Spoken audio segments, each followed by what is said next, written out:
kebijaksanaan para faqih. Kita belajar bijaksana sebagaimana para ulama besar mazhab, Imam Abu Hanifah, Imam Malik, dan malam hari ini Imam Syafi'i. Insya Allah minggu depan kita mengkaji Imam Ahmad bin Hanbal. Baik, langsung saja ya, saya mulai membahas Imam Syafi'i.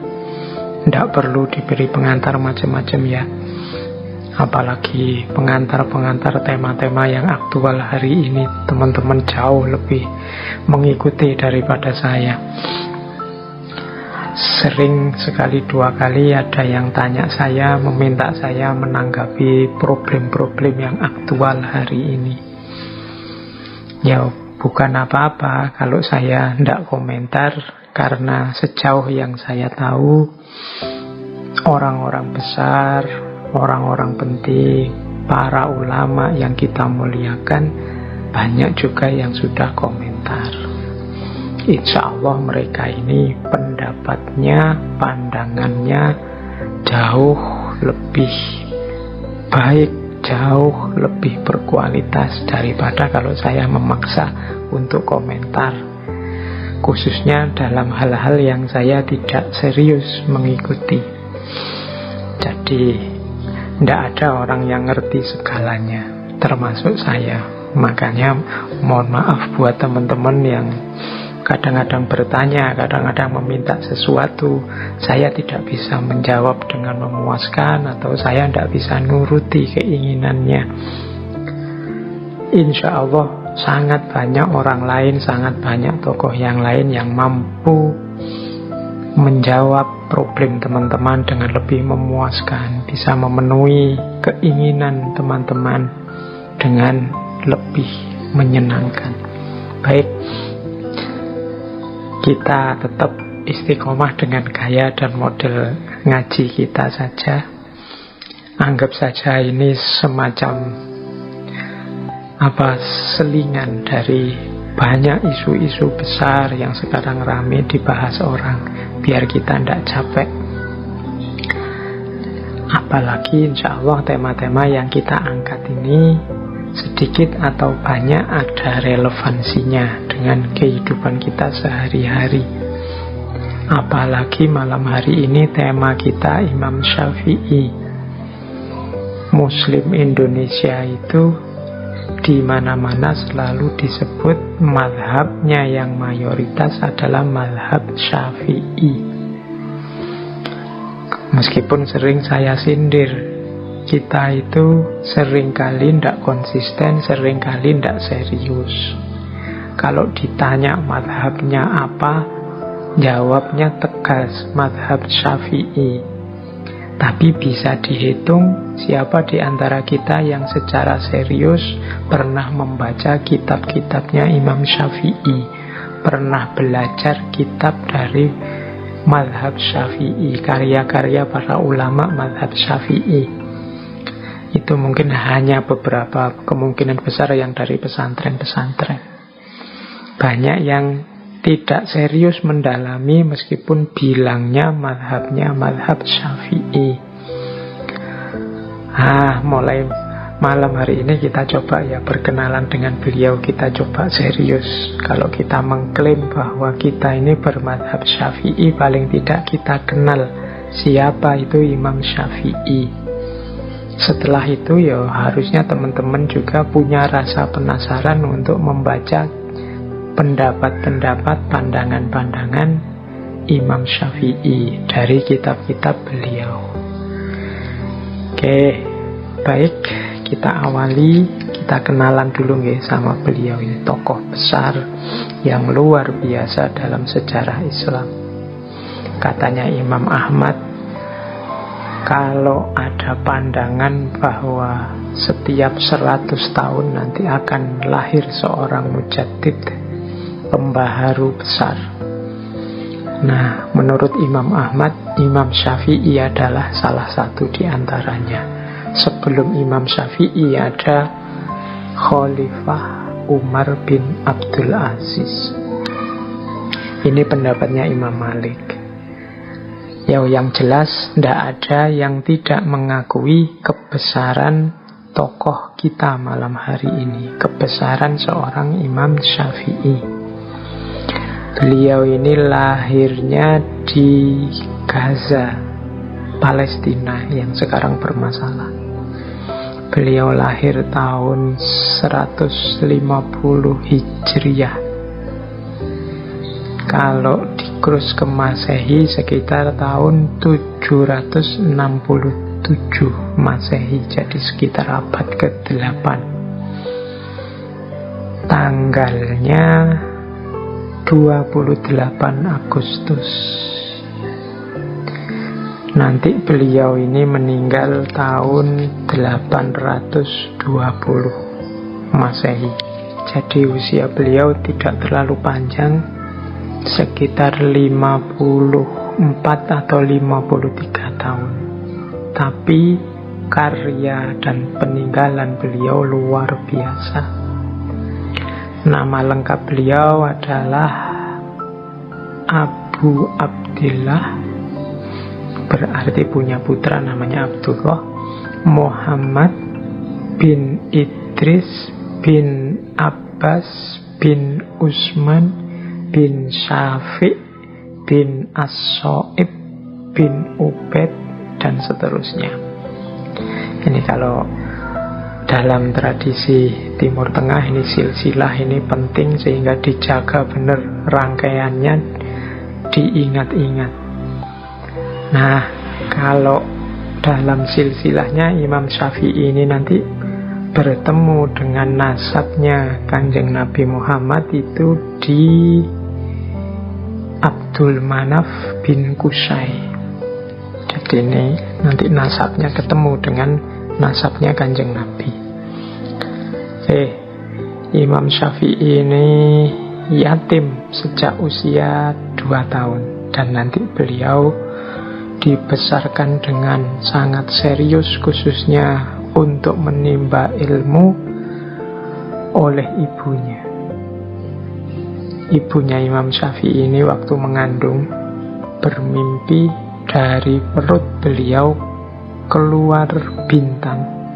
Yang bintang ini kemudian pecah dan memancarkan cahayanya ke banyak negeri.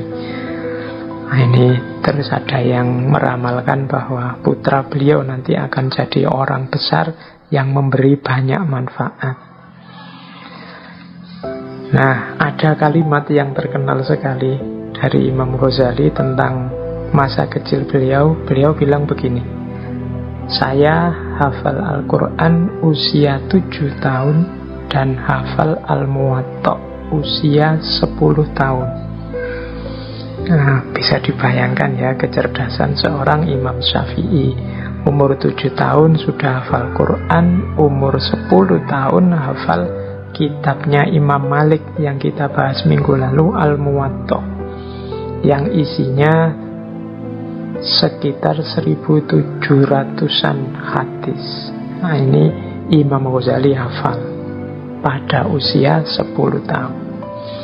Ya, ini saja sudah menggambarkan bagaimana cerdasnya seorang Imam Ghazali. Nanti beliau ini juga belajar secara khusus bahasa Arab yang murni. Nanti beliau ini belajar ke Mekah ke satu suku, yaitu namanya Bani Hudzail. Bani Hudzail ini suku yang terkenal kefasihannya dalam bahasa Arab. Dan di sanalah nanti Imam Ghazali berguru tentang bahasa Arab. Jadi Imam Ghazali ini dikenal suka sekali mengembara mencari ilmu. Bahkan nanti beliau sangat menyarankan, apalagi yang muda-muda seperti teman-teman yang mungkin malam hari ini mengikuti kajian, untuk jangan diam saja di rumah. Keluarlah, khususnya dalam rangka mencari ilmu. Pikniklah yang jauh dalam rangka mencari ilmu. Imam Ghazali sendiri nanti banyak mengembara kemana-mana. Meskipun beliau lahirnya di daerah Gaza, Palestina, nanti beliau punya guru di Mekah. yang terkenal sekali, yaitu Imam Muslim bin Khalid Az-Zanji. Ini seorang faqih besar, dan nanti dalam bimbingannya Imam Syafi'i ini diizinkan memberi fatwa pada usia 15 tahun. Setelah itu nanti Imam Syafi'i pindah berguru ke Imam Malik di Madinah. Setelah itu berguru lagi ke Imam Muhammad bin Hasan Asy-Syaibani. Ini salah satu muridnya Imam Hanafi di Irak. Nah, jadi beliau belajar berguru dari mazhab Maliki ke Imam Malik, langsung berguru juga ke Imam Hanafi melalui muridnya Imam Asy-Syaibani. Dan Imam Ghazali nanti dikenal sebagai seorang faqih yang menyatukan ahlul hadis dan ahlul ra'yi. Sebelum itu terjadi perdebatan-perdebatan, perselisihan pendapat antara dua mazhab ini. Dan nanti Imam Syafi'i dikenal sebagai ulama yang menyatukan dua pendapat ini. Beliau juga nanti sempat ke Yaman untuk belajar pada Syekh Yahya bin Husain. Dan setelah itu beliau kembali lagi ke Irak. Nanti di akhir hidup beliau pindah ke Mesir. Di situ nanti terkenal ada istilah qaul qadim sama qaul jadid. Qaul qadim itu fatwa-fatwa Imam Syafi'i waktu beliau tinggal di Irak. Qaul jadid adalah fatwa-fatwa beliau waktu beliau sudah pindah ke Mesir. Di Irak nanti beliau punya banyak murid, misalnya termasuk Imam Ahmad. Di Mesir juga beliau punya banyak murid. Yang terkenal misalnya Al-Buwaiti atau Al-Muzani. Nah, ini gambaran ringkas profil intelektual seorang Imam Syafi'i. Karya-karya beliau sangat banyak. Yang paling populer, yang sering kita dengar biasanya dua. Yang pertama Ar-Risalah, bidang usul fikih, dan yang kedua Al-Um, untuk fatwa-fatwa fikihnya. Oke, kalau dari sisi profil fisik ya ada yang bilang Imam Syafi'i ini ya tipikal orang Timur Tengah, tinggi, besar, tampan, suaranya merdu.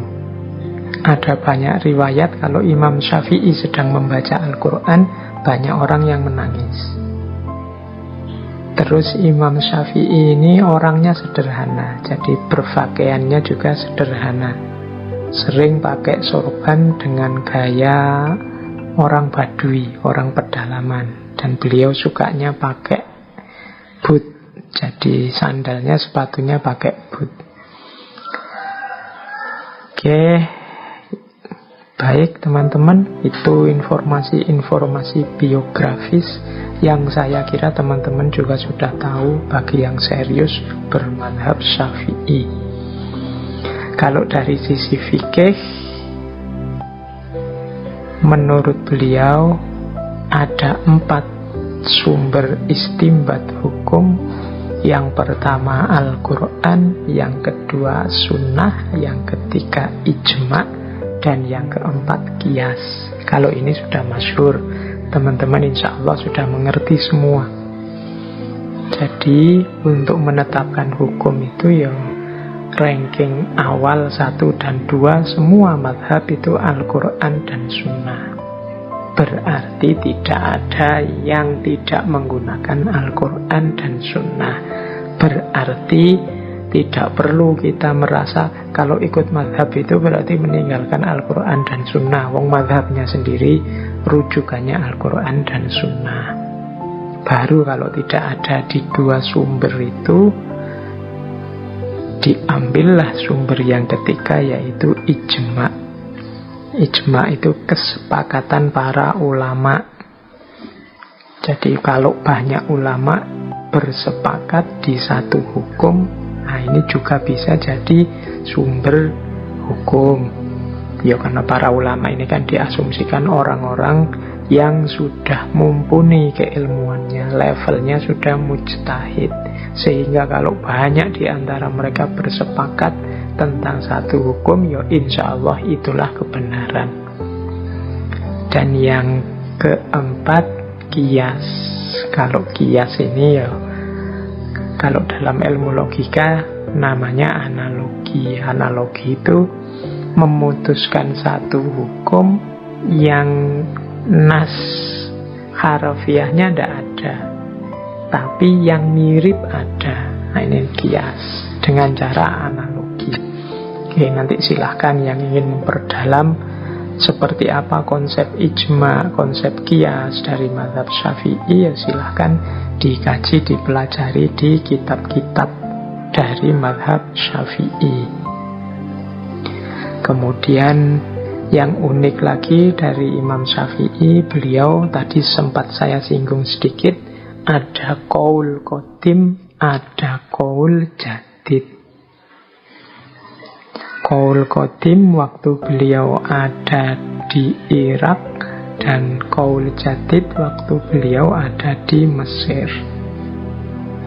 Ini menunjukkan bahwa Imam Syafi'i ini mujtahid yang bertanggung jawab. Imam Syafi'i ini mujtahid yang aktif, bukan mujtahid yang mandek.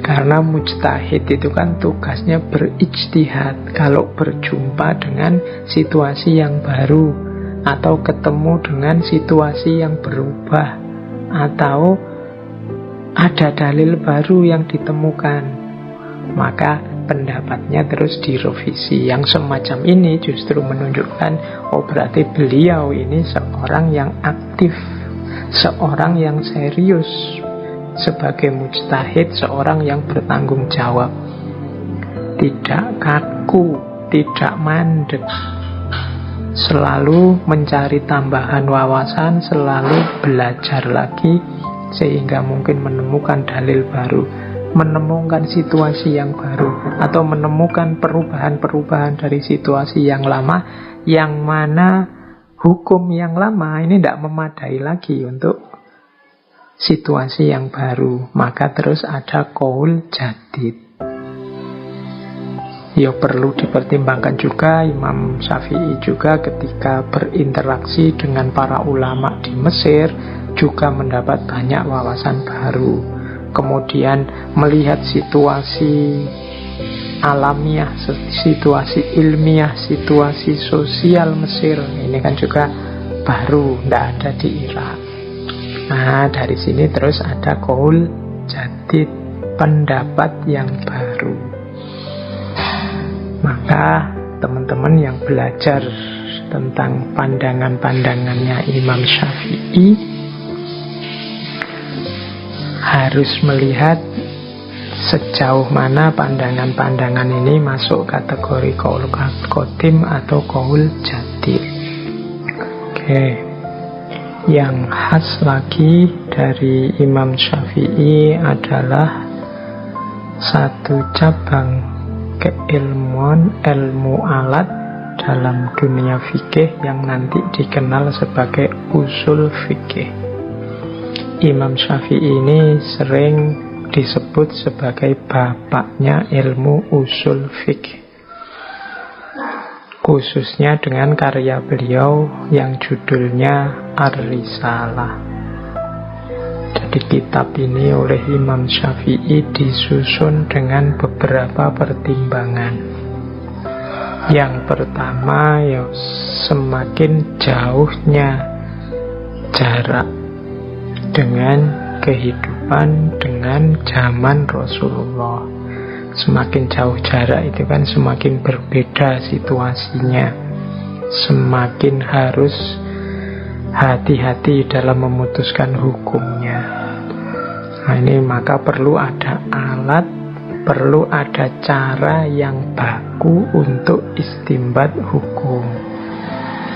Yang kedua juga, Islam semakin tersebar kemana-mana, akhirnya berinteraksi dengan banyak bangsa-bangsa yang lain, muncul banyak peristiwa kejadian baru, bahkan banyak istilah-istilah baru yang masuk dalam kosakata bahasa Arab. Nah, ini juga nanti kalau tidak hati-hati, cara memahami nas, memahami teks bisa keliru, karena banyak kecampur, banyak masuknya istilah-istilah baru. Yang dulu kata ini maknanya apa, kemudian kalau sudah interaksi macam-macam itu kan maknanya jadi macam-macam. Kayak kita di Jawa atau di Indonesia ini kan, dulu kata ini maknanya netral-netral saja, tapi sekarang maknanya, konotasinya jadi berubah ketika situasi berkembang. Nah, ini butuh makanya satu alat yang standar, yang jelas untuk mengistinbat hukum.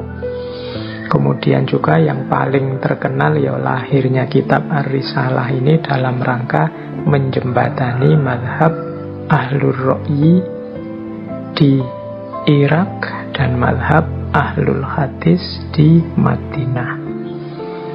Dua mazhab ini sering berselisih dalam pandangan. Nah, ini kitab yang kita kenal nanti dengan judul Ar-Risalah. Sekarang kita mulai masuk ke ranah hikmah. Bagaimana kebijaksanaan yang bisa kita ambil, hikmah-hikmah yang bisa kita ambil dari nasihat-nasihat, wasiat-wasiat, karya-karya Imam Syafi'i. Kita awali pertama-tama dari satu jargon yang paling terkenal dari Imam Syafi'i, yaitu jika suatu hadis itu sahih, maka ia adalah madhabku. Ini terkenal sekali dawuhnya Imam Syafi'i. Jadi ini menunjukkan ketawaduan beliau, menunjukkan kesadaran beliau bahwa aku ini manusia biasa, sama seperti para ulama madhab yang lain.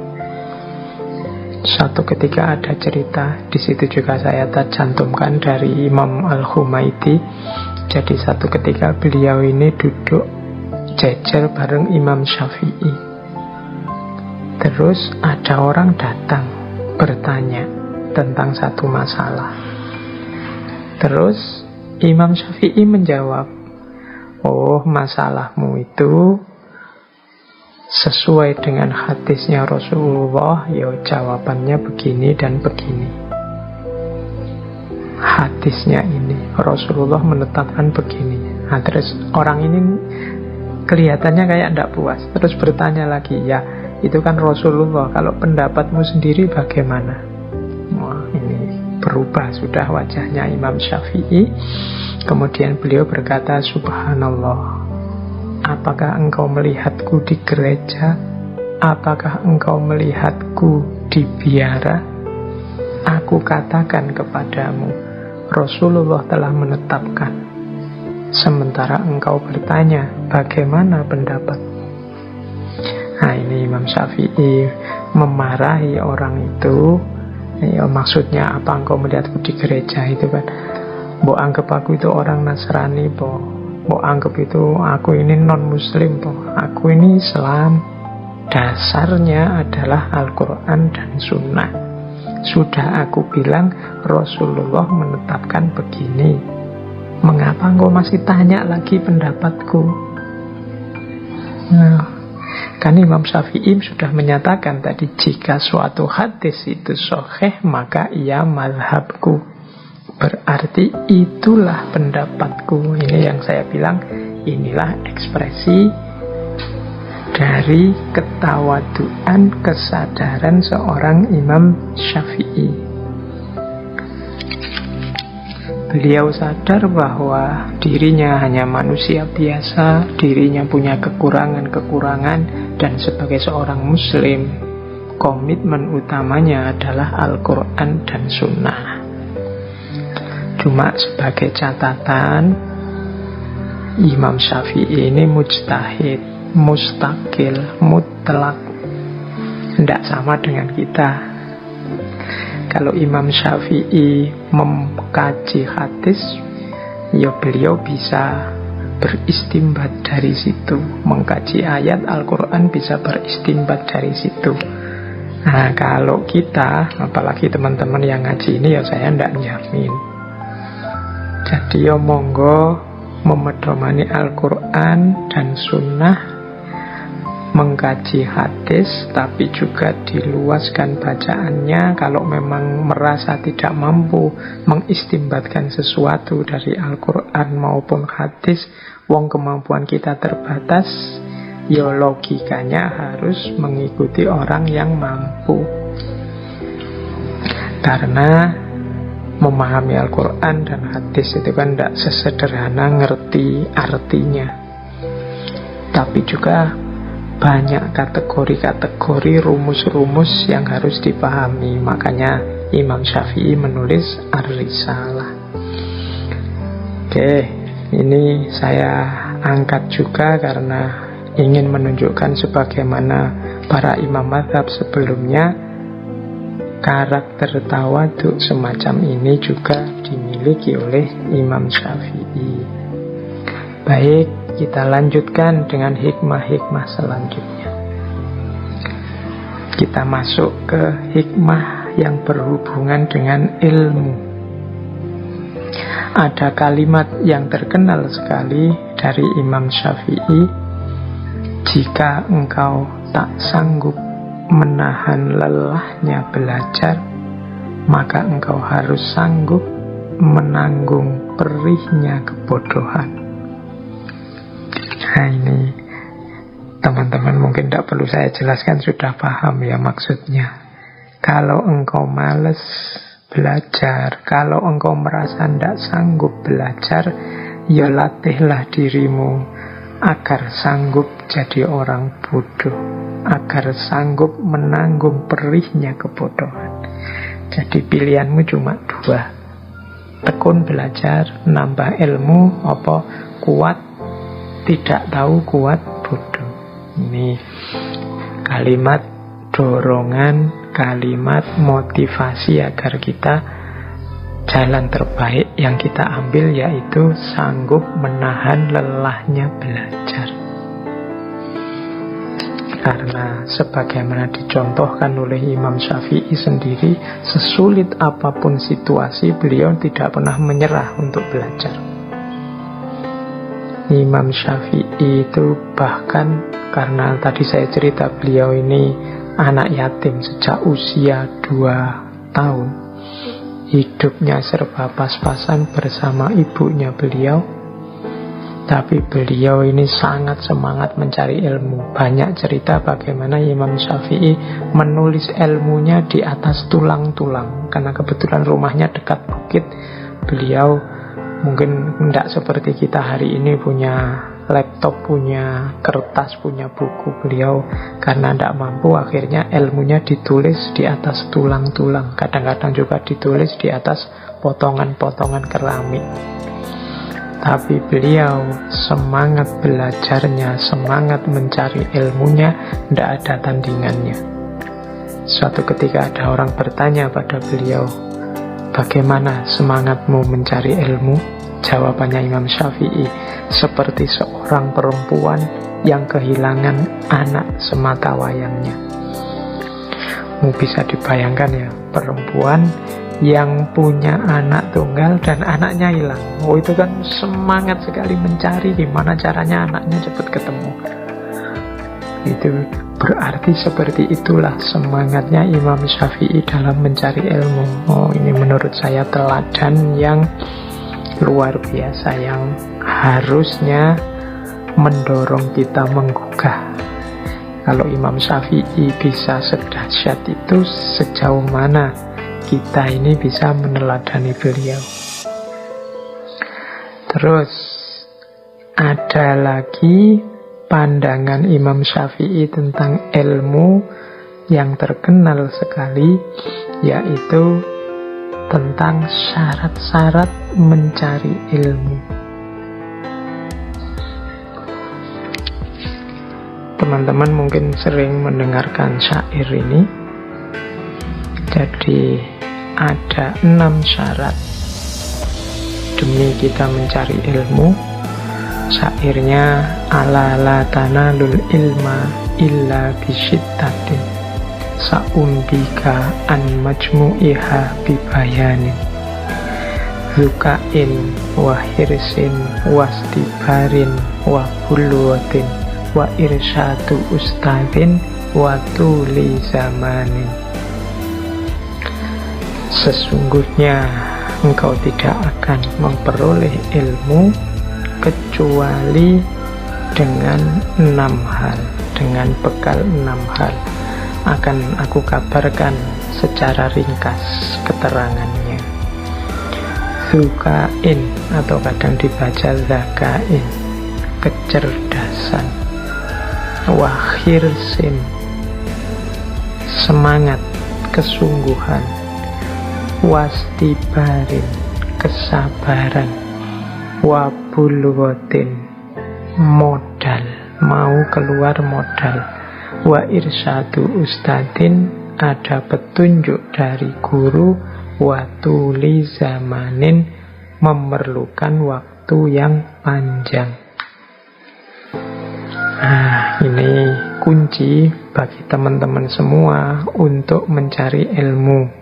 Tidak perlu saya jelaskan apa gunanya ilmu, apa manfaatnya ilmu, bagaimana ilmu itu kunci dalam hidup ini. Insya Allah teman-teman sudah ngerti semua. Dan untuk memperoleh ilmu itu kita harus menyiapkan diri kita. Kita harus mau menyediakan 6 modal, 6 hal. Yang pertama, kecerdasan. Jadi saya menerjemahkan kecerdasan itu bukan level IQ, tapi kecerdasan di sini dalam arti mau berpikir. Jadi mencari ilmu itu harus mau mikir, mau menganalisis, mau menalar.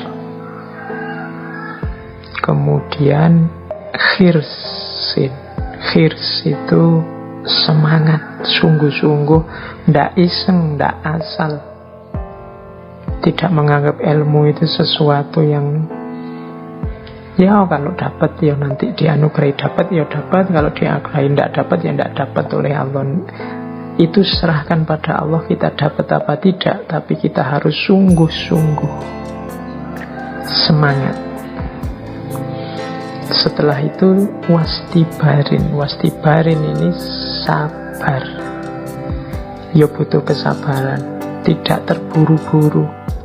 Tidak membaca kitab 1-2. Berguru sekali 2 kali sudah merasa hebat, merasa besar, ingin menaklukkan yang lain. Butuh proses yang panjang.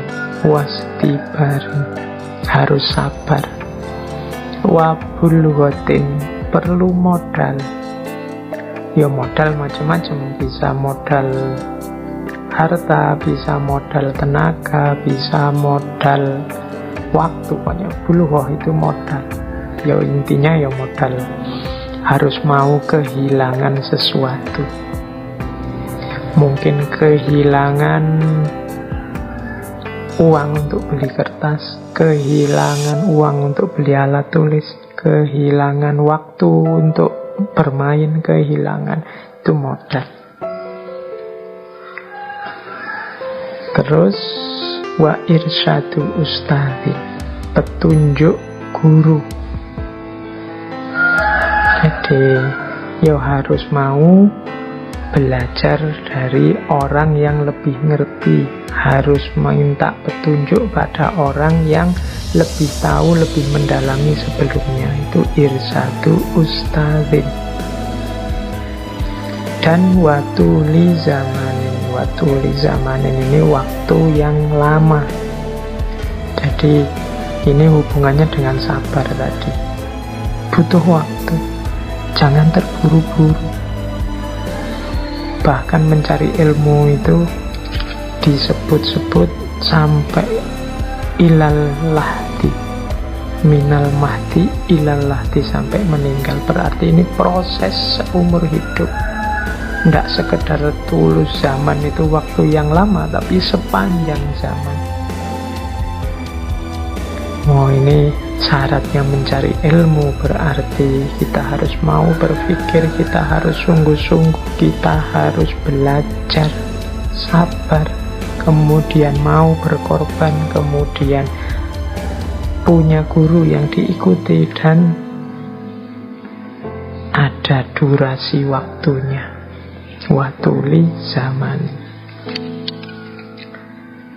Oke, syair ini populer sekali. Insya Allah sebagian besar teman-teman yang mengikuti ngaji malam hari ini pernah mendengarkan syair ini.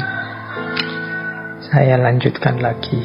Biasanya selain syair ini ada juga satu syair lagi yang dikenal sehubungan dengan belajar. Saya lanjutkan dengan syair selanjutnya, yaitu tentang penghalangnya orang belajar. Syair ini berisi pengaduan Imam Syafi'i kepada salah seorang gurunya, yaitu Imam Waqi'. Nama lengkap beliau Imam Waqi' bin Jarrah. Ini ulama yang dikenal hafalannya sangat kuat. Nah, Imam Syafi'i suatu ketika mengadu, syakautu ila waqi'i su'a khifli fa arsyadani ila tarkil ma'asi wa akhbaroni bi annal ilma nurun wa nurullahi la yuhda li asin. Ini bisa dilihat di kitab I'anatut Thalibin. Aku mengadu kepada Imam Waqi' tentang jeleknya hafalanku. Fa'arsyadani ila tarkil ma'asi, maka beliau menunjukkan padaku untuk meninggalkan maksiat. Wa akhbaroni bi annal ilma nurun, dan mengabarkan padaku bahwasannya sesungguhnya ilmu itu adalah cahaya. Wa nurullahi la yuhda li asi, dan cahayanya Allah itu tidak diturunkan kepada seorang pelaku maksiat. Jadi Imam Syafi'i suatu ketika mengadu kepada gurunya, saya itu kok akhir-akhir ini susah sekali menghafal. Hafalan saya kok jadi jelek. Nah, ini jawaban gurunya Imam Waqi'. Yo, hendaknya engkau meninggalkan maksiat, karena maksiat itu kegelapan. Dan menyatakan bahwa kalau ilmu itu cahaya, yo cahaya tidak akan bisa masuk kalau terhalang oleh kegelapan. Yo, kegelapan di sini maknanya maksiat. Jadi atas petunjuknya Imam Waqi', ini ada yang cerita selanjutnya bahwa Imam Syafi'i terus melakukan muhasabah dan akhirnya ketemulah penyakitnya. Jadi ada satu cerita, satu hari Imam Syafi'i ini secara tidak sengaja, jadi beliau ini sedang ada di luar di jalan, terus ada perempuan mau naik ke atas kendaraan. Nah, ini secara tidak sengaja bajunya yang bawah tersingkap sedikit. Nah, ini Imam Syafi'i pas melihat itu, ya meskipun langsung berpaling, langsung istighfar. Dan menurut Imam Syafi'i inilah yang mengganggu sehingga susah menghafalkan. Ada maksiat. Meskipun tadinya menyaksikan aurat itu secara tidak sengaja. Nah, ini pelajaran bagi kita. Ternyata mencari ilmu itu sifatnya tidak sekedar teknis, mekanis seperti mesin, tapi dibalik itu dibutuhkan juga diri yang bersih, wadah yang jernih, karena ilmu itu cahaya. Kalau mekanis, teknis itu ya logikanya ya saya baca, saya paham, saya hafalkan, saya ingat, dan logikanya sesederhana itu. Tapi kan tidak. Ada hal-hal lain yang perlu dipertimbangkan. Makanya seperti Imam Malik minggu lalu kan ya sebelum belajar ilmunya dibereskan dulu akhlak dan adabnya, dibersihkan dulu jiwanya. Karena ilmu itu tidak sekedar hafalan, tidak sekedar memasukkan pengetahuan, tapi dia adalah cahaya yang nantinya kita juga punya tanggung jawab untuk mencahayai sekeliling kita. Jadi kita butuh 6 hal untuk menempuh jalan ilmu, dan kita juga harus hati-hati terhadap penghalangnya ilmu yang namanya maksiat. Oke, kita lanjutkan. Dari ranah ilmu ada juga pandangan-pandangannya Imam Syafi'i tentang debat. Jadi Imam Syafi'i termasuk ulama yang tidak suka debat yang sembarangan,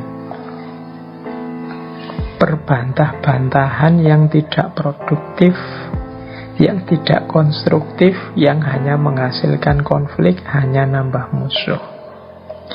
Katanya Imam Syafi'i, termasuk menghinakan ilmu yaitu berbantah-bantahan dengan setiap orang yang membantahmu dan berdebat dengan setiap orang yang mendebatmu. Jadi bagi Imam Syafi'i ya tidak semua tantangan debat harus dilayani, tidak semua bantahan harus dijawab dengan bantahan. Nanti lahirnya berbantah-bantahan. Kadang-kadang kalau setiap kritik, setiap debat kita layani, hasilnya tidak produktif, bahkan malah menghinakan ilmu, menjatuhkan status ilmu, membuat orang kadang-kadang yang dikejar hanya menangnya saja. Kalau sudah menangnya saja, benar dan baiknya tidak jadi fokus lagi. Saya tidak tahu, pernah tidak teman-teman diskusi atau debat saking semangatnya biar menang, terus mengajukan segala cara biar menang. Mungkin sedikit-sedikit ditambahi bohong, sedikit-sedikit ditambahi sumpah, sedikit-sedikit ditambahi pelintiran-pelintiran data dan lain sebagainya. Ini tidak saja dosa dari bohongnya, dosa dari pelintirannya, tapi juga dosa karena kita menghinakan ilmu. Jadi menghinakan ilmu itu memposisikan ilmu sebagai rendah karena kita lebih menomorsatukan kemenangan kita dalam berdebat, dalam berbantahan. Makanya harus hati-hati. Kalau pakai kalimatnya Al-Quran, berdebat itu kan ditambahi garis bawah billati hiya ahsan, harus dengan baik. Karena kalau tidak hati-hati, ya mungkin kalian menang berdebat, mungkin kalian menang dalam berbantahan, tapi yang kalian dapat hanya dosa dan kehinaan, karena kalian menghinakan ilmu. Jadi Imam Syafi'i menyarankan ya, tidak semua yang mengajakmu berdebat harus dilayani, harus diladeni. Ikuti dan lakukan debat yang baik, debat yang produktif. Selanjutnya Imam Syafi'i juga menyatakan, aku tidak pernah berdialog dengan seseorang dengan tujuan aku lebih senang jika ia berpendapat salah.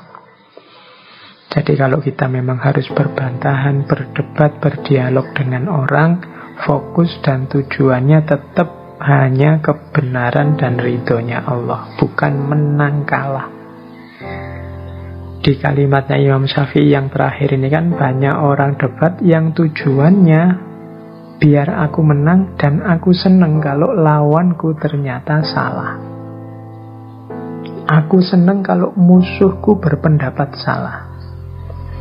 Jadi gembira di atas salahnya orang lain, gembira di atas kekeliruannya orang lain. Nah, ini diingatkan oleh Imam Syafi'i, karena beliau sendiri tidak pernah berdialog dengan visi, dengan misi semacam itu. Saya ingin menunjukkan kesalahanmu, saya ingin membuatmu kelihatan keliru, saya ingin agar engkau sadar bahwa yang engkau pegangi selama ini adalah sesat. Nah, ini bukan tujuan. Orientasi berdiskusi, berdebat, katanya Imam Syafi'i, tolong jangan ini. Apalagi dilakukan secara terbuka di depan orang banyak, atau kalau hari ini di media sosial yang umum. Yang ini kan sering seolah-olah memang kita ingin menunjukkan betapa hebatnya kita, betapa lurusnya kita, betapa pinternya kita, dan betapa rendah dan kelirunya orang lain.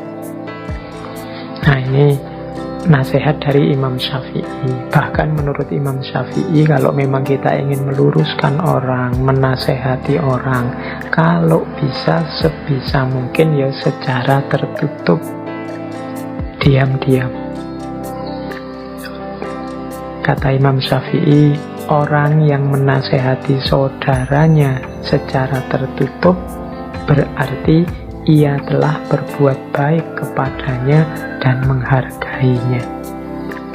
Dan orang yang menasehati saudaranya secara terbuka berarti ia telah membongkar keburukannya dan menghinanya.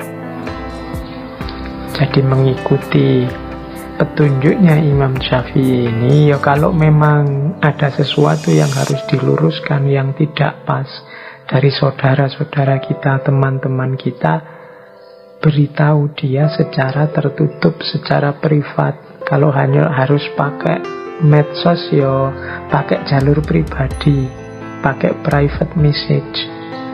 Jangan disebar, jangan diumbar kejelekan temanmu kemana-mana. Karena kalau engkau mengumbar, membongkar kejelekan, kehinaan temanmu kemana-mana, namanya bukan menasehati, tapi engkau sedang menghinanya, engkau sedang membongkar aibnya. Jadi ini nasihat dari Imam Syafi'i untuk kita hari ini. Mungkin ya yang aktif sekali di medsos, kadang-kadang kita tidak sadar terpancing untuk berbantahan dan berdebat.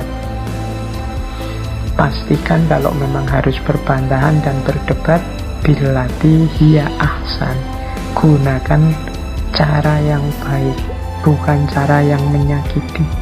Kadang-kadang kalau kita sudah tidak setuju, apalagi marah sama orang, apalagi tersinggung sama orang, misi kita kan bukan lagi misi kebenaran, tapi gimana teman kita merasakan sakit yang sama, tersinggung yang sama, kecewa yang sama seperti yang kita lakukan. Jadi kita mengharapkan sakitnya dia, mengharapkan tersinggungnya dia, mengharapkan kecewanya dia. Tujuannya bukan lagi kebenaran. Dan kalau memang ingin menasehatinya ke arah yang lurus, baik dan benar menurut kita, lakukan secara diam-diam, yang tidak ada orang tahu. Ini lebih mulia daripada kita bongkar-bongkar di depan publik. Ini namanya menghina tentang apapun, kepada siapapun. Oke, baik. Ambil nafas sebentar. Oke, selanjutnya ada tips menurut saya dari Imam Syafi'i, bagaimana biar kita tidak merendahkan orang yang berbeda pendapat dengan kita. Bagaimana agar kita tidak merasa sombong di hadapan dia. Ada satu adagium yang terkenal sekali dari Imam Syafi'i, yaitu pendapatku benar namun mengandung kemungkinan salah, dan pendapat orang lain salah namun mengandung kemungkinan benar.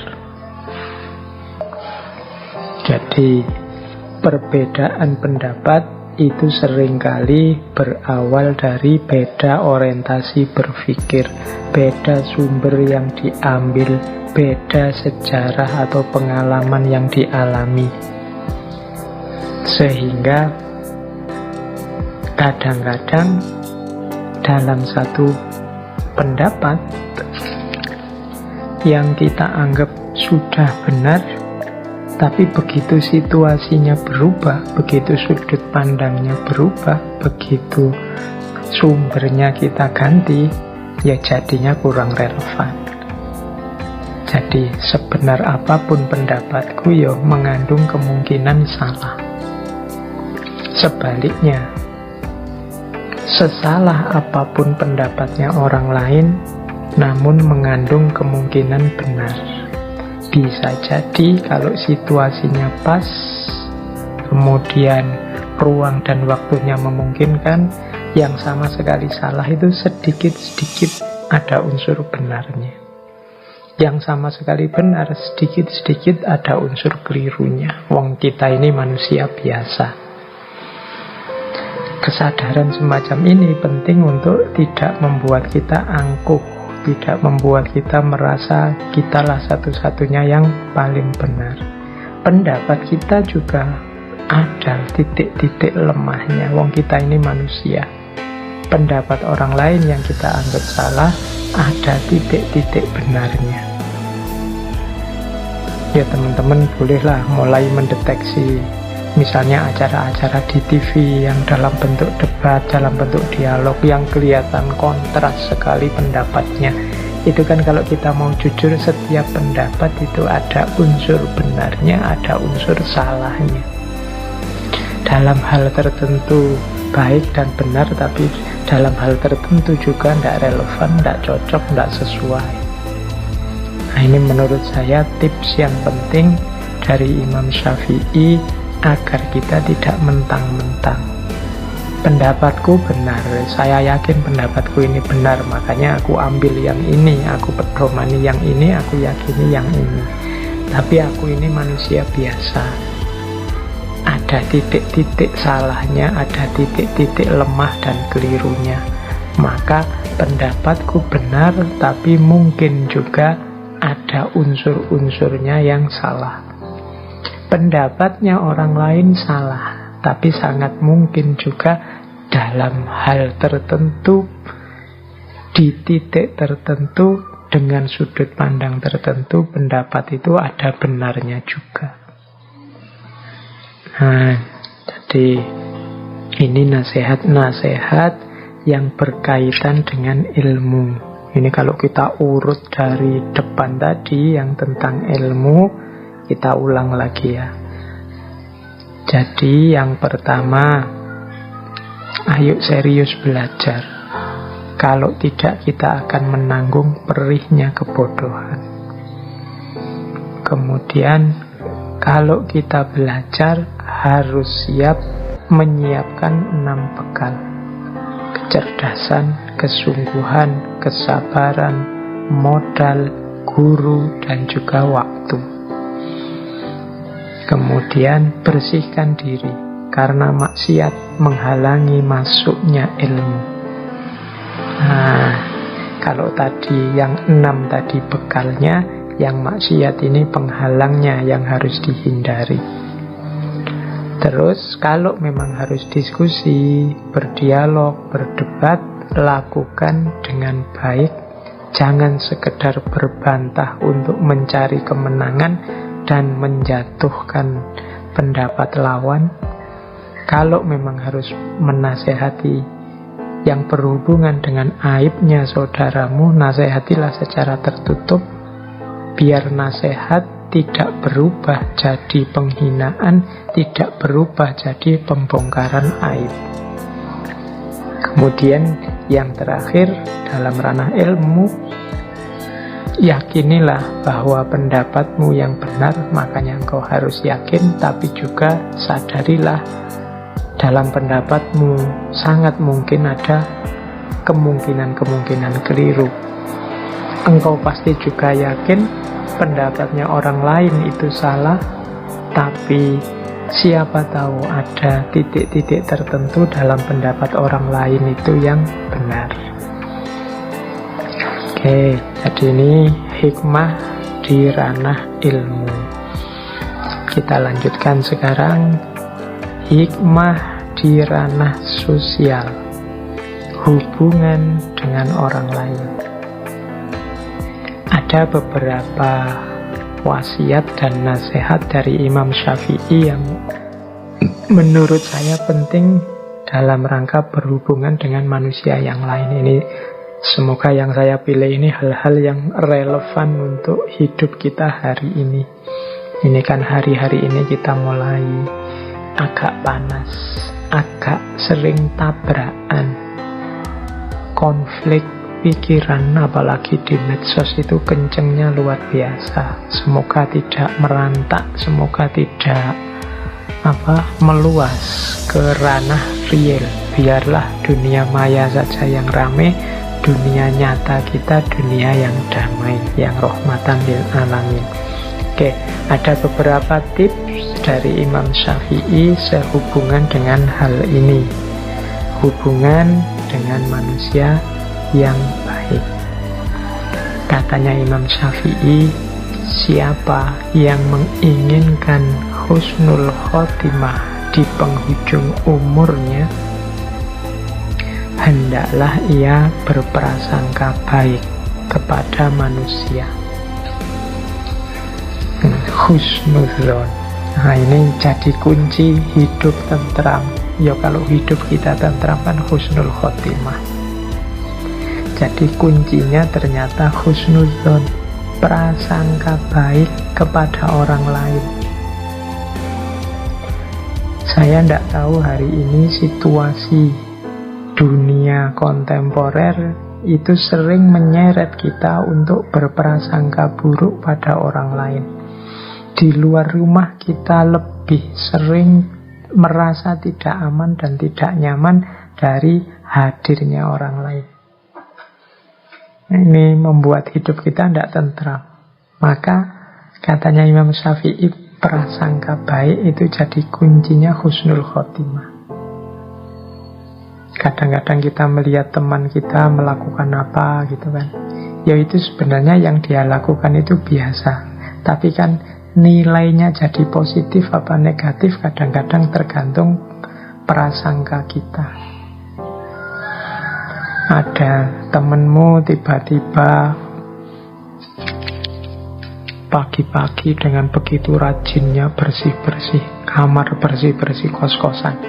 Loh, ini kan sebenarnya hakikat perbuatannya baik, tapi kadang-kadang pikiran kita itu membunyikannya secara berbeda. Orang yang perspektifnya suudzon, ya mungkin alah cari muka, alah ada pamrihnya itu, alah hati-hati saja, mungkin dia ingin ngelirik-ngelirik di kamar-kamar kita ada apa dan seterusnya. Ini namanya prasangka buruk.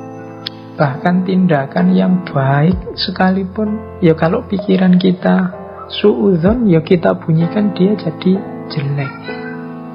Jadi suudzon itu kan menggunakan kacamata buruk, sehingga apapun akan kelihatan buruk, bahkan yang baik-baik. Ada temenmu tiba-tiba rajin ke masjid, ya engkau melihatnya ala pencitraan, ala itu tobat yang terlambat tuh, ala macam-macam. Jadi begitu kacamata yang kita pakai adalah kacamata kebencian, kacamata suudzon, maka apapun yang terlihat akan berbunyi buruk dan layak kita benci. Tapi kalau kita balik, kacamata yang kita pakai adalah kacamata kasih sayang, kacamata rahmat, maka apapun yang kita lihat akan membuahkan cinta, kasih sayang, dan ketentraman.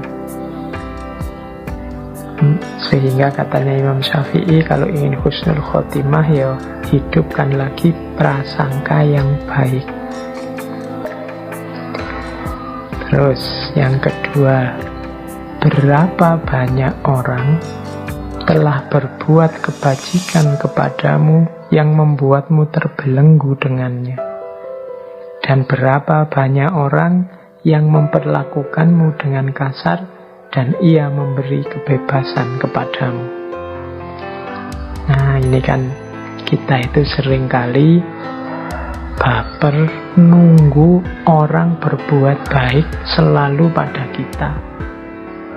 Begitu ada orang melakukan hal yang kita tidak suka, yang kita anggap tidak baik, maka naiklah emosi kita, tersinggunglah kita, dan kita melihat dari hal itu tidak ada manfaatnya sama sekali.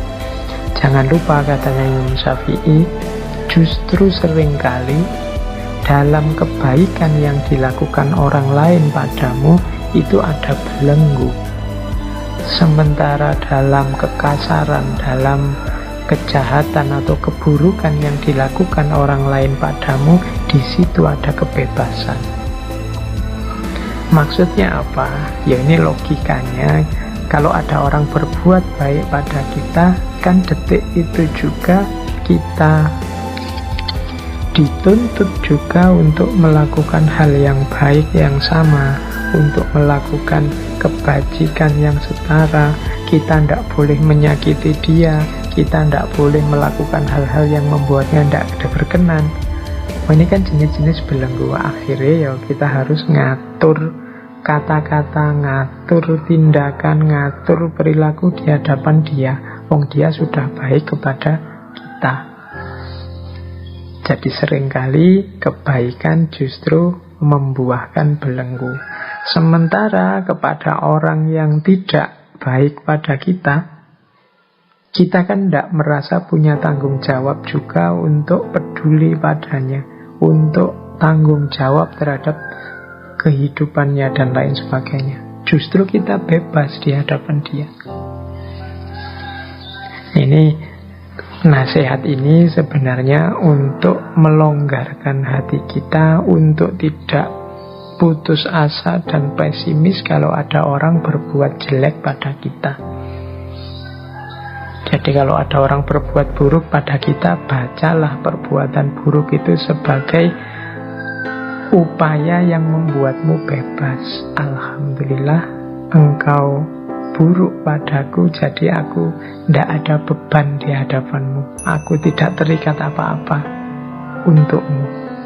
Nah ini kita malah bebas. Dari sisi ini ya tidak harus terlalu sedih, terlalu galau kalau ada orang yang melakukan sesuatu yang membuat teman-teman tidak berkenan. Jadi ini wasiat selanjutnya yang berhubungan dengan relasi sosial. Ya manusia itu memang macam-macam. Tidak mungkin kita mengharapkan semua orang melakukan sesuatu persis seperti keinginan kita. Akan ada dan bahkan mungkin akan banyak orang menjalani hidup versi mereka sendiri-sendiri yang tidak selalu cocok dengan kita. Akan selalu ada orang yang tidak suka dengan kita, orang yang ingin menyulitkan kita, orang yang melakukan hal buruk pada kita. Itulah cirinya kehidupan dunia.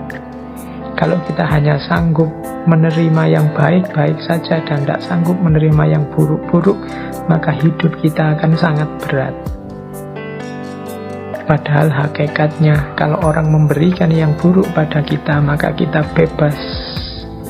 Tidak ada tuntutan kewajiban apapun di hadapannya. Tapi pada orang-orang yang sangat baik pada kita, melakukan kebajikan pada kita, di situ ada banyak tanggung jawab moral yang harus kita lakukan. Nah ini dari sisi ini maka harusnya kita tidak putus asa, harusnya kita tidak sedih kalau ada orang melakukan hal buruk pada kita. Justru mungkin terima kasih karena engkau sekarang membuatku bebas. Oke, jadi itu yang kedua. Yang pertama tadi, berprasangkalah yang baik. Yang kedua, luaskan hatimu, jangan hanya mau menerima yang baik-baik, tapi juga maklumilah yang buruk-buruk, karena justru yang buruk itu seringkali memberikanmu kebebasan.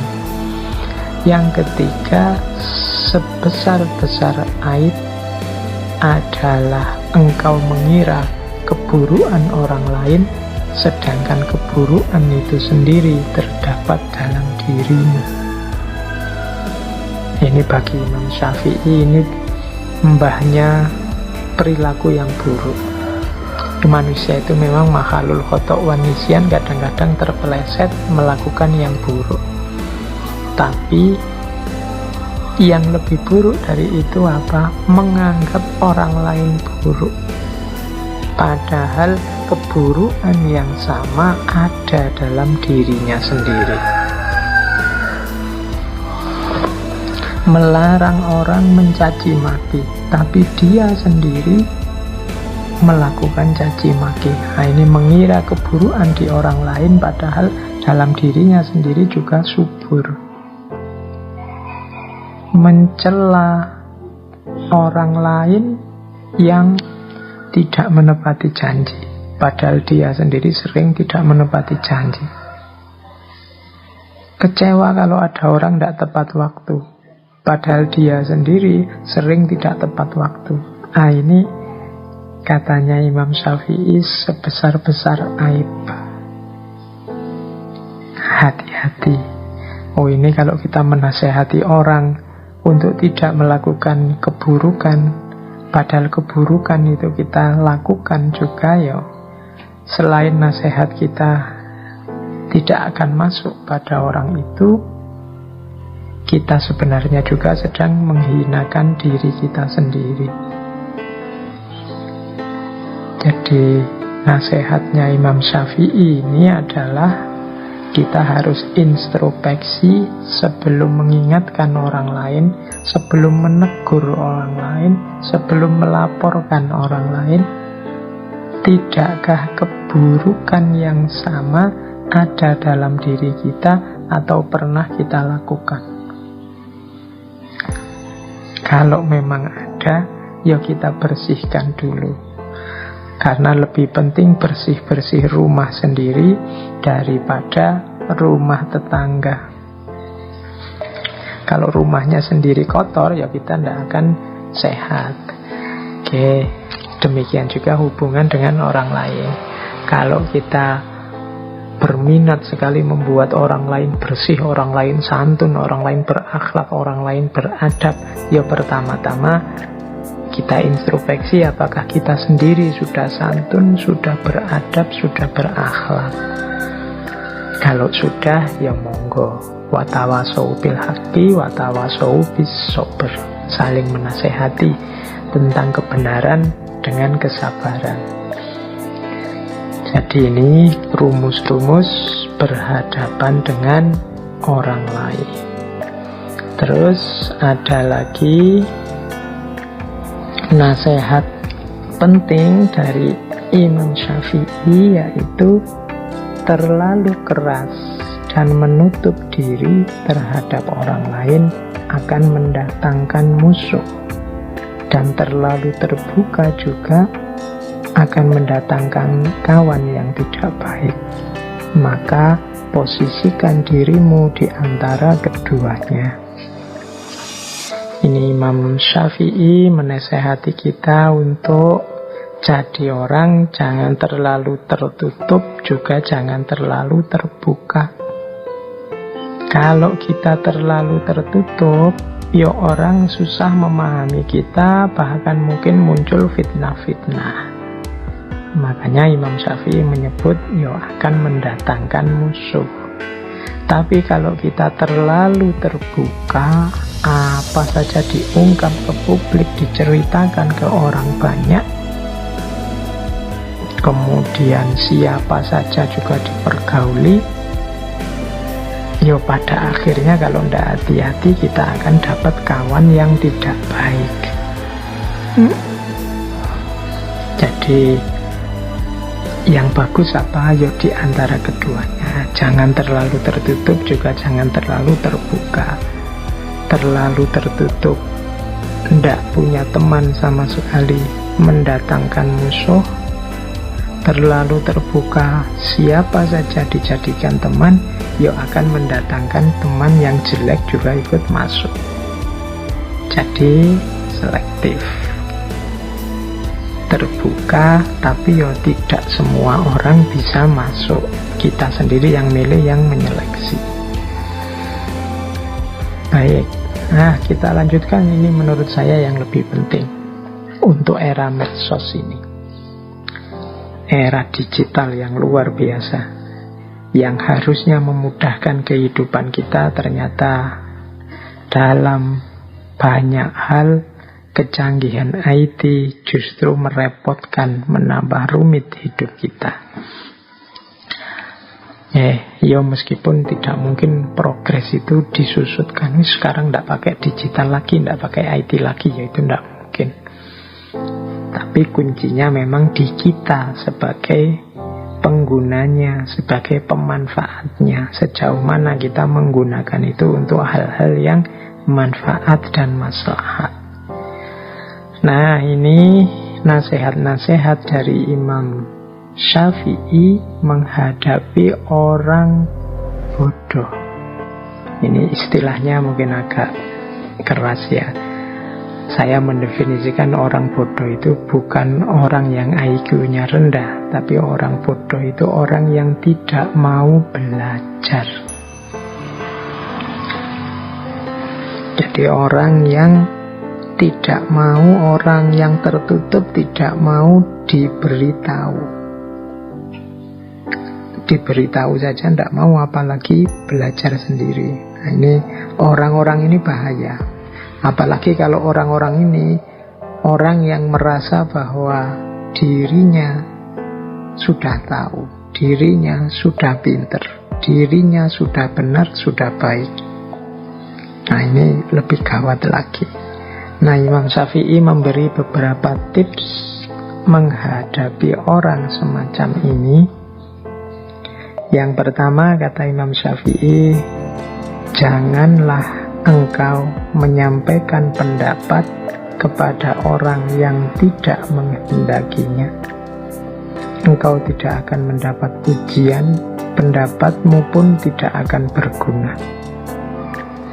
Jadi kalau memang jelas orang ini sudah tertutup, diberitahu tidak bisa, dinasehati mental, tipenya memang sudah seperti itu, yuk kita jangan capek-capek, katanya Imam Syafi'i, menyampaikan nasihat-nasihat atau pendapat-pendapat padanya, karena tidak akan ada gunanya, engkau pun tidak akan dipuji.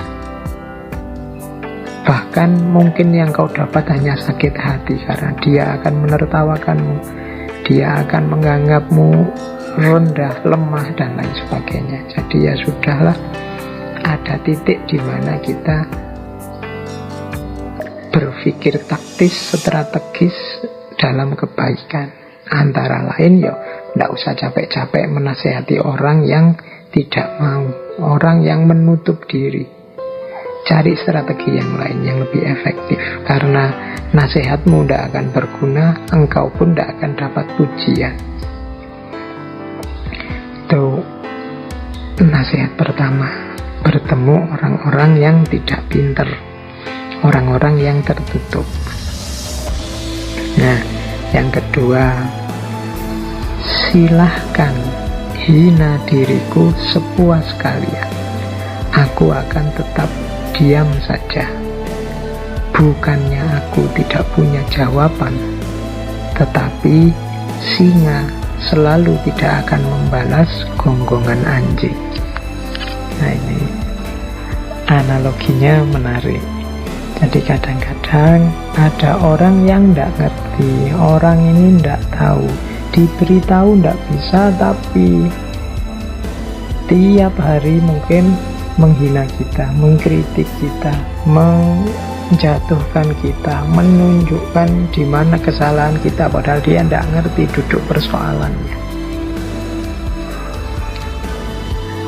Katanya Imam Syafi'i, kalau menghadapi situasi yang rumit semacam itu, orang ini maunya apa sih? Dia tertutup, diberitahu tidak mau, tapi kelakuannya tiap hari menyakiti dan menyakitkan. Kata Imam Syafi'i, ya sudahlah, hinalah diriku sepuas kalian, tapi aku akan tetap diam. Bukannya aku tidak punya jawaban, tetapi singa selalu tidak akan membalas gonggongan anjing. Jadi menggonggonglah sepuasmu. Toh engkau diingatkan juga tidak mau, engkau diberi tahu yang benar juga tidak mau. Kalau engkau memang puas dengan menghina, hinalah diriku sepuas mungkin, dan aku akan tetap diam. Karena kalau aku menjawab, membalas, yang terjadi biasanya kontraproduktif. Engkau semakin panjang ngomong, engkau semakin tidak karu-karuan. Tunggulah sampai gonggongan anjingnya berhenti, baru singa menyala. Jadi ini yang kedua. Mungkin teman-teman punya situasi nanti mengalami situasi semacam ini. Quotes ini boleh dipakai, tapi juga ya ndak dipakai sembarangan. Nanti setiap kali ada orang ngeritik kalian pakai ini, aku diam saja, singa kan ndak membalas gonggongan anjing. Padahal kamu ndak bisa jawab kritikannya temanmu. Ini situasinya tidak untuk situasi semacam itu, tapi untuk situasi mungkin ada orang yang bodoh tapi cerewet, diberitahu ndak mau, suaranya ndak berhenti-berhenti, ya mungkin situasi yang seperti itu. Tapi untuk kritik-kritik yang konstruktif, produktif, diskusi-diskusi yang bilati ya ahsan tadi, ya jangan diam saja. Ikhlaslah bertukar pikiran, saling memberi masukan.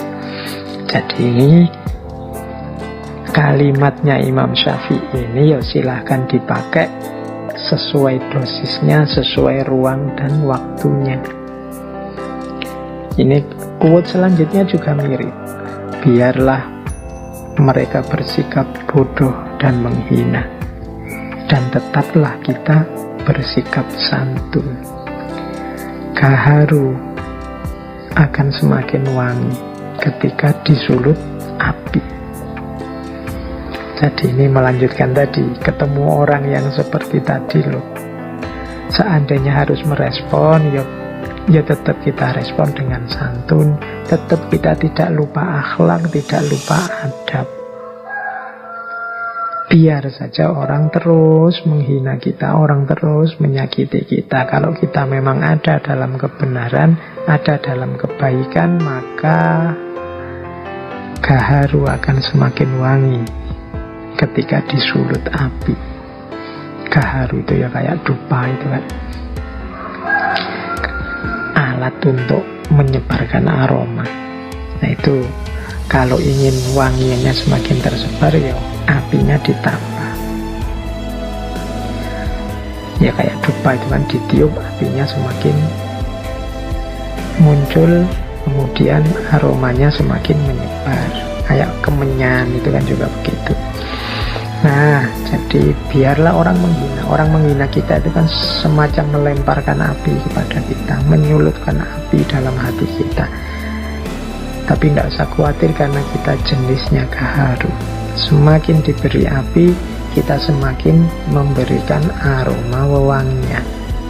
Maka respon apapun yang kita berikan harusnya tetap dengan jalan bersikap yang santun. Oke, mengapa sih harus diam? Mengapa sih kok tidak langsung ditabrak saja orang-orang seperti itu? Kata Imam Syafi'i selanjutnya, aku mampu berhujjah dengan 10 orang berilmu, tetapi aku akan kalah pada 1 orang yang bodoh, karena ia tidak tahu akan landasan ilmu. Nah ini menurut Imam Syafi'i, kalau sekedar debat, diskusi, melawan 10 orang aku bisa menang, aku bisa berhujjah. Tapi melawan 1 orang bodoh, ya sudahlah, aku tidak akan menang. Kenapa? Dia tidak ngerti landasannya ilmu, sehingga yang dia lakukan paling yo ngeyel, paling yo pokoknya, paling yo menganggap kebenarannya satu-satunya, tidak mau mendengarkan argumen yang lain, tidak mau mendengarkan dalil yang berbeda, tidak mau melihat perspektif yang berbeda. Diskusi dengan orang semacam ini tidak akan menang. Maka ya jalan satu-satunya ya sudahlah, seperti yang di atas tadi, bisa diam dan bisa tetap bersikap santun. Nah ya memang orangnya tidak ngerti, dijelaskan seperti apapun tidak akan mau dan tidak akan ngerti. Nah terus, menghindarkan telinga dari hal-hal yang tidak baik merupakan suatu keharusan, sebagaimana seseorang mensucikan tutur katanya dari ungkapan buruk. Ini zaman Imam Syafi'i, belum ada medsos, belum ada gadget, belum ada internet.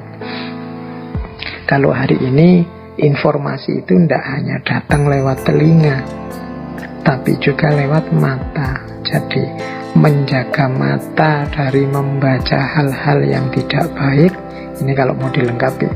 Menghindarkan telinga dari mendengar hal-hal yang tidak baik, ini keharusan. Kenapa? Membaca, mendengar itu sama dengan memasukkan sesuatu ke dalam diri kita.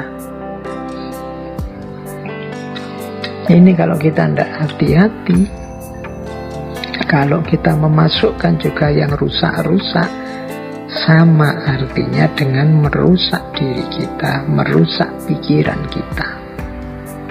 Maka mari kita hati-hati. Lebih baik menghindar. Misalnya punya grup WhatsApp yang isinya begitu-begitu, terus yang tidak baik, ya sudahlah.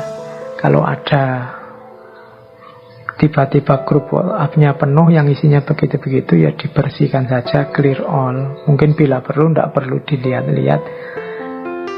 Kalau bisa keluar ya syukur, kalau tidak bisa keluar mungkin sungkan, mungkin tidak enak, ya sudah diam saja. Setiap kali penuh dibersihkan. Menghindari mata kita melihat hal-hal yang tidak baik, atau telinga kita mendengar hal-hal yang tidak baik.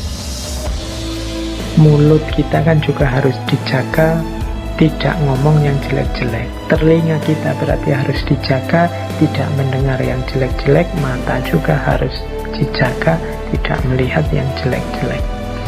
Ini kunci, salah satu cara agar jiwa kita tidak gelap, jiwa kita tetap terang, tetap bisa menampung cahaya yang namanya ilmu. Mendengar yang tidak baik itu salah satu maksiatnya mata, maksiatnya telinga. Melihat yang tidak baik ini maksiatnya mata. Padahal maksiat itu salah satu yang menghalangi kita dari ilmu, dari cahaya dari Allah. Oke, biasanya yang tidak baik itu muncul dari orang-orang bodoh, dalam tanda petik tadi ya, dengan definisi bodoh yang saya jelaskan tadi. Jadi ini beberapa tips dari Imam Syafi'i menghadapi orang bodoh. Jadi yang pertama, lihatlah apa memang efektif kalau kita menasehati dia, apa dia mau. Kalau tidak, cari strategi yang lain, biar tidak menghinakan ilmu. Kemudian ada kalanya memang kita memilih diam saja. Meskipun begitu, kita tetap dituntut untuk bersikap santun. Karena memang orang bodoh ini adalah orang-orang yang tidak tahu landasannya ilmu. Ini yang agak menyulitkan. Kalau orang pintar sama orang pintar ya biasanya lebih mudah.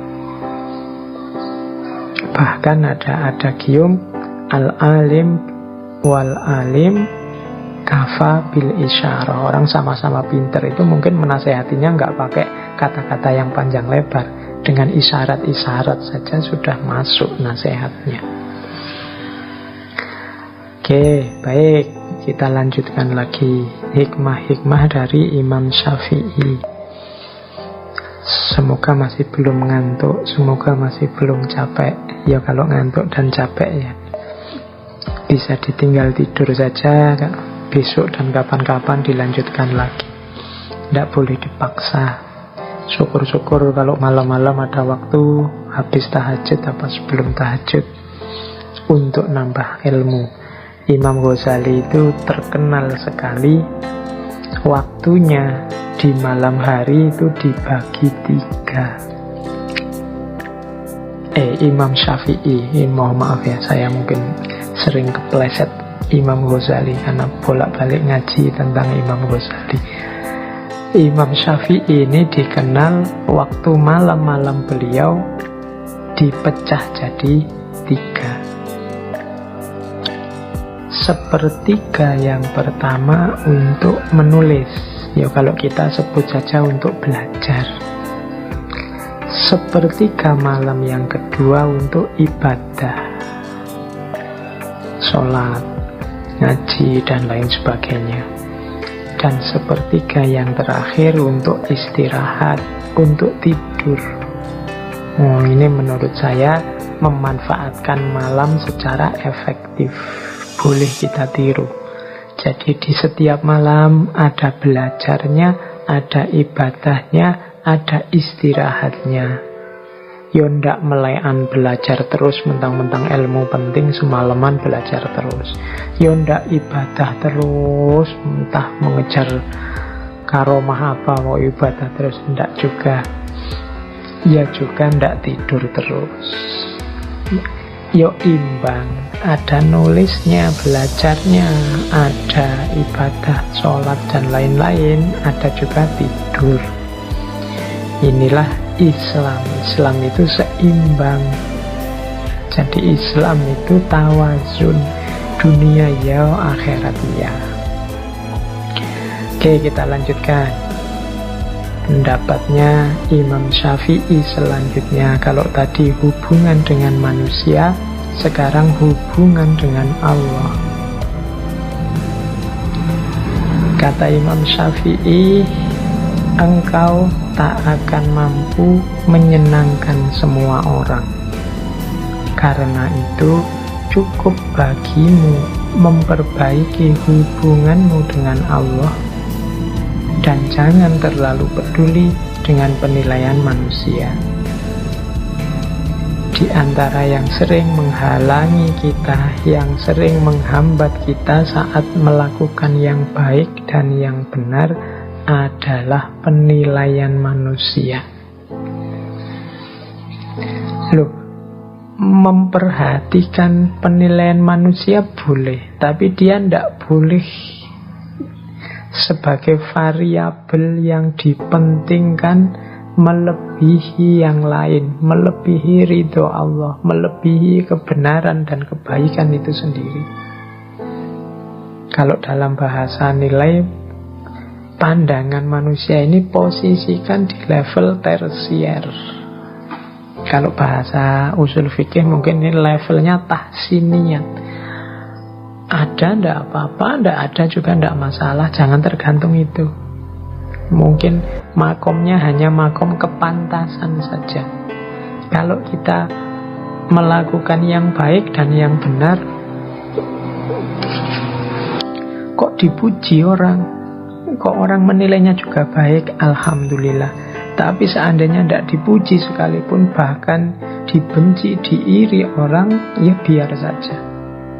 Yang kita fokusi satu-satunya adalah ridhonya Allah, hubungan kita dengan Allah. Katanya Imam Syafi'i, engkau tidak akan mampu menyenangkan semua orang. Sebaik apapun, seluruh sebenar apapun yang kita lakukan, kita sampaikan, akan selalu ada orang yang tidak senang. Siapa yang punya channelnya YouTube, kalian merasa ini loh yang saya sampaikan ini baik loh, kok masih ada yang jempol ke bawah ya, kok masih ada yang tidak suka ya. Loh ya itu manusia memang. Tidak mungkin orang sepakat semua, seneng semua. Ya seleranya beda-beda.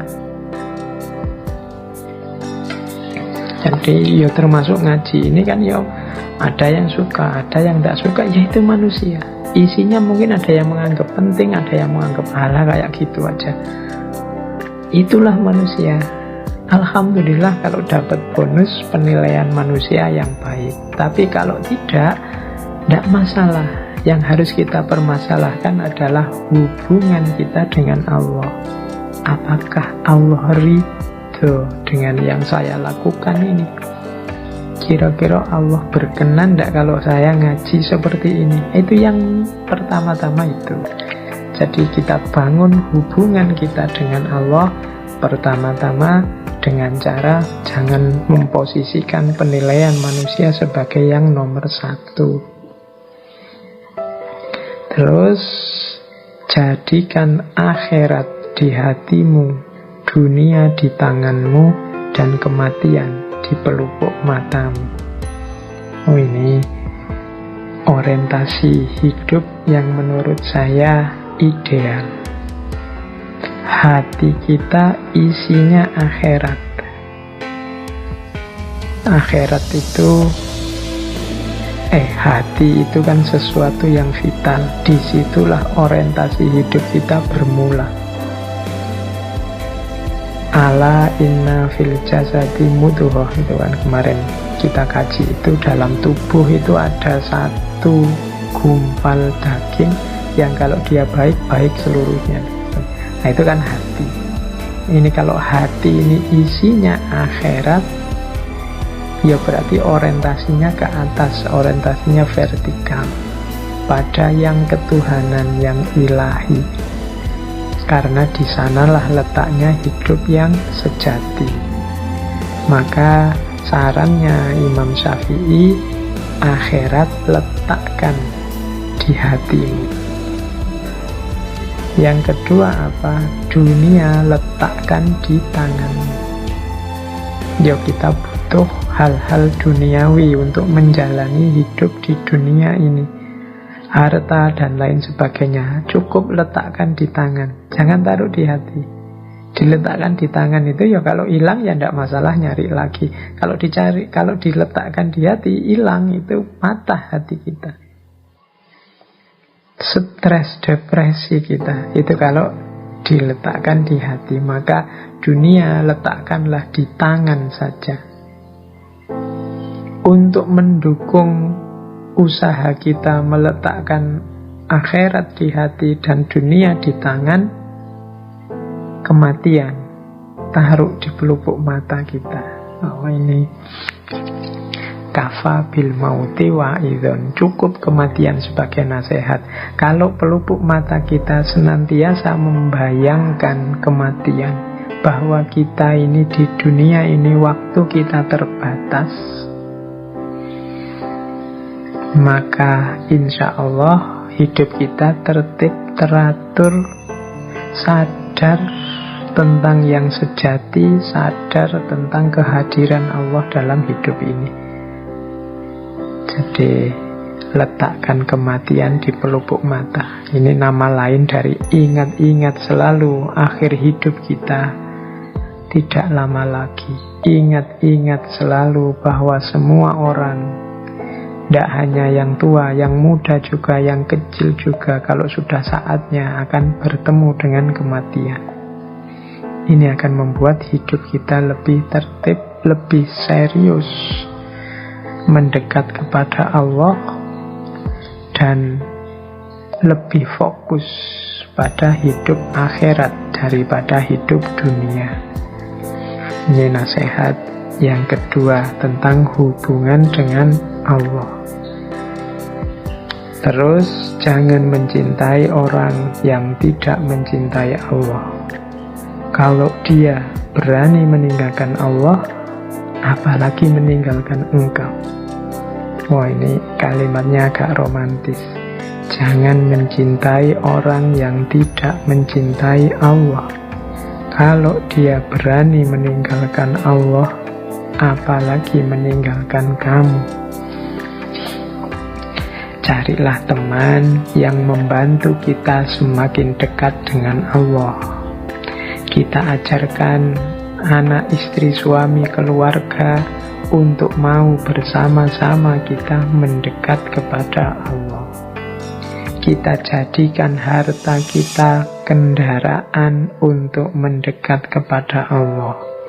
Kita jadikan apapun fasilitas yang diberikan oleh Allah dalam hidup ini sebagai sarana untuk lebih dekat dengan Allah.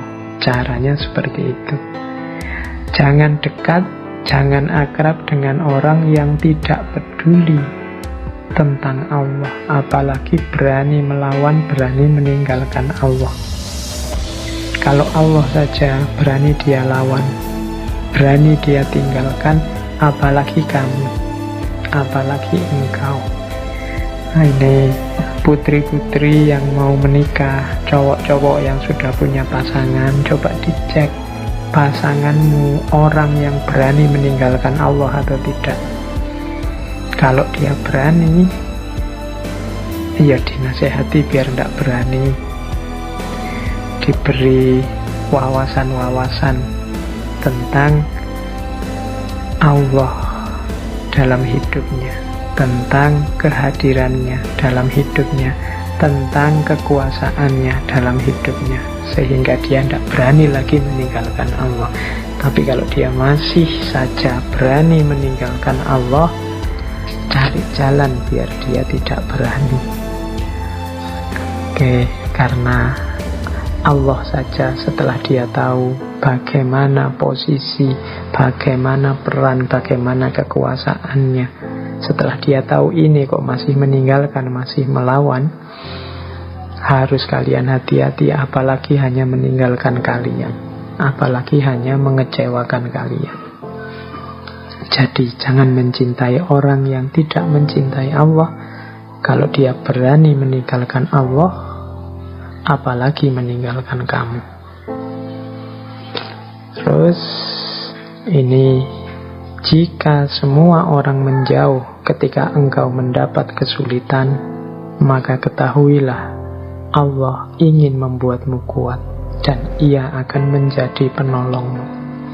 Kesulitan apapun yang kita hadapi, kalau menurut nasihatnya Imam Syafi'i ini, mari kita baca sebagai keinginan Allah untuk membuat kita kuat. Hari ini masih dalam situasi pandemi. Mari kita baca pandemi ini keinginan Allah membuat kita lebih kuat. Kita disuruh lebih kuat menjaga imunitas tubuh. Kita disuruh lebih kuat dalam menjaga kebersihan. Kita disuruh lebih kuat dalam menahan diri tidak banyak keluar rumah. Jadi apapun ujian, apapun kesulitan itu sebenarnya Allah ingin membuat kita lulus jadi orang yang lebih kuat karena berhasil menaklukkan kesulitan itu. Dan jangan lupa, Allah juga nanti yang akan menjadi penolong kita. Oke, jadi ini hubungan yang harus kita bangun dengan baik dengan Allah. Musibah yang membuatmu mendekat kepada Allah itu lebih baik daripada kenikmatan yang membuatmu jauh darinya. Nah, ini wasiat dari Imam Syafi'i. Berarti buahnya musibah termasuk pandemi yang sekarang kita alami, antara lain harusnya semakin dekatnya kita kepada Allah. Ayo mari kita muhasabah. Kalau ada waktu, coba kita introspeksi diri dulu sebelum datangnya pandemi, ya bulan-bulan Maret lah ya. Itu sedekat apa kita dengan Allah? Sekarang Sedekat apa kita dengan Allah? Sudah sekitar 8 bulanan lebih. Sedekat apa kita dengan Allah? Harusnya musibah ini membuat kita semakin ingat Allah, semakin dekat kepada Allah. Ya kalau tidak, segera kita mulai semakin mendekat kepada Allah. Kita harus lulus, wong kita ini sudah berat menjalani ujian, menjalani musibah. Kalau tidak lulus kan rugi kita. Semoga nanti kalau tidak lulus tidak ada remedi ya. Ujian susulan nantinya, tambah panjang lagi pandeminya. Atau jangan-jangan Pak ini kok pandeminya tidak selesai-selesai, jangan-jangan ini ujian yang diremedi terus oleh Allah karena kita tidak lulus